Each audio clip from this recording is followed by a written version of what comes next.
On November 5th of 1914, the first issue of the Manitoban was published, and for 111 years it has been a voice for students, a platform for opinions, ideas, and stories that shape our community. I'm Paula. I'm the social media associate at the Manitoban, and in this video we will give you an insight on how the student newspaper comes to life. Hello, could you please introduce yourself and tell us a bit about what you're doing here tonight? Yeah, I'm Michaela Workington. I'm the editor-in-chief of the Manitoban, and tonight my job is to look over the paper, do some looking at editing the content of the paper, and ordering the paper, making sure it gets published. Looks good. Amazing. Could you please tell us an overview of how the paper gets published and how do you guys work on it? Yeah, so on Wednesday we have our storyboard meeting, and that's when we go over the technicals of what is going to be in the paper. And then we have Wednesday until generally, we have different deadlines for different sections. So generally Saturday-ish, Friday, Saturday, Sunday, there's different deadlines for these articles to get in. And then our copy team looks them over for grammar, punctuation, technicals. Myself and the managing editor Peace look them over for content, and our section editors also edit each article that goes to the paper. And then on a Monday, that all kind of leads up to the Monday night when our design team actually physically assembles the paper and does the layout of the newspaper each week. And generally we're here, we shouldn't be here super late, but sometimes it gets, that's the nature of news. But yeah, it's how the paper literally gets assembled on a Monday night. That's really interesting. Can I ask how many people are involved in producing a paper? Well, in the production of from start to finish, it's a whole Tobin team. So I think we're 30.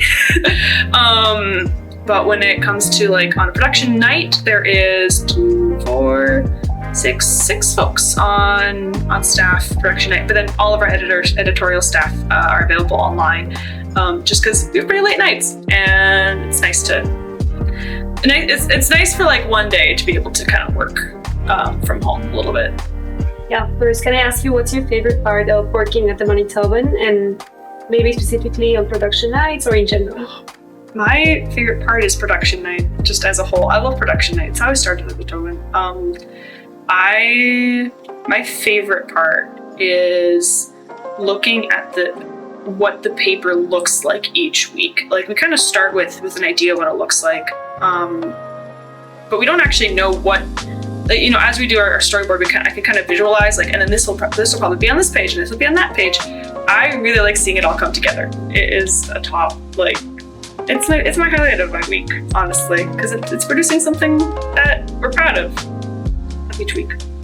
What are you the most excited for this new publishing year? Oh man, a lot of things. I am excited this publishing year. I'm excited to cover the UMSU elections. It's something that the Tobin has done every year. We've kind of made it's been always a big event paper for us. I guess in terms of event papers, I'm also excited for our Ivory Buffalo satire issue, but that's little after the UMSU election. So after we have it's stressful to cover all these these candidates, but then my favorite part is getting to write satire news for an issue. Hello, could you please introduce yourself and tell us a bit about your role tonight? My name is Eden Quiring. I'm the copy editor at the Manitoban, and what I do is I read every article and I make sure there's no grammatical spelling errors, and I make sure everything fits our Manitoban style guide. Amazing. Could you tell us what's your favorite part about working at the Manitoban? We get free food Monday nights. That's pretty fun. I also just like working with everybody here. It's a very good team we've got, and everyone is very dedicated to what we're doing, and I like just getting to be in this environment where we're making a newspaper, and it's really fun. What is one thing you would like everyone who doesn't really know much about the Manitoban to know? It's really fun and people should read it. I didn't read it before I started working here, and now I read all of it every single week because I'm paid to. But now that I have been reading it, I think that it's really worth reading, even if you're not being paid to. Could you please tell us what do you look forward for this new publishing year? I look forward to having the opportunity to write, even though it's not technically my job outside of the 2 editorials I have to do. But I want to definitely take advantage of this opportunity to get to write articles for a newspaper because it's really cool and I like writing. So hello, could you please introduce yourself and tell us a bit about what you're doing here tonight? Sure. I'm Devaney. I'm the design editor at the Manitoban, and I'm here today to do production night. So we start in the evening and go till late, and we just lay out the entire paper for the week. Amazing. Could you tell me a bit about what's your favorite part of these production nights? So I really like using the program InDesign. So that's the program we use to lay out the paper. So I just get excited to do the job, I guess. It's like playing Tetris almost. Amazing. What do you look forward for this next publishing year? I'm excited to see what the whole team has to offer and what they're writing about this year. We just hired a bunch of new staff, so I'm just excited to see what they do.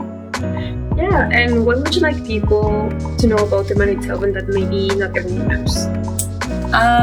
I mostly just want people to know it exists, because I know when I was in my first few years, I didn't even know about the Manitoban, even though it did exist then. So I think just its existence.